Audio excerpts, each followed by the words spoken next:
E no Natal, se é comemorado o aniversário de Jesus, o nascimento dele, onde que entra essa figura do Papai Noel? Então, a figura do Papai Noel, ela entra no século IV, no bispo chamado São Nicolau, né? Estou dando o nome, São Nicolau.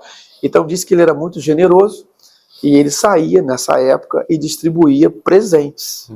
Aí que entra a figura do Papai Noel, que na verdade também no início não era vermelho, ele tinha outras cores. O vermelho foi uma questão de marketing, né, que veio depois.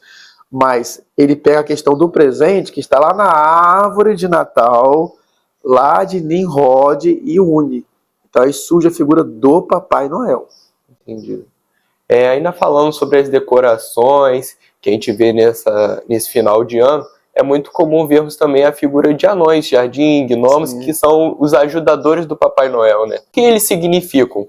Ah, você diz bem, né? Aquelas figuras que parecem inofensivas dos anões, né? Que são aqueles que estão a ajudar o chamado Papai Noel.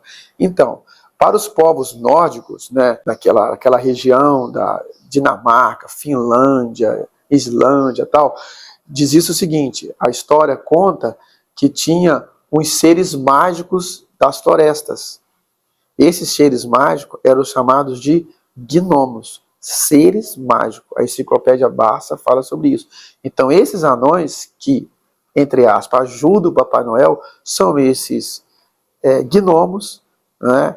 Alguns chamam de elfos, ou seres mágicos.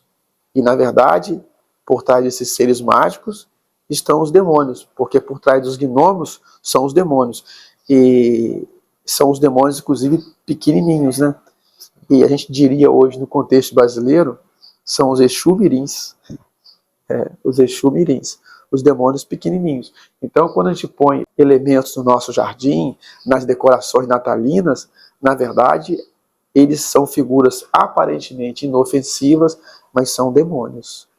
Então, você veja que todo o contexto do Natal, ele não tem nada a ver com Jesus. Desde o nascimento de Jesus, que não foi nessa época, e a igreja do primeiro século não comemorava o Natal.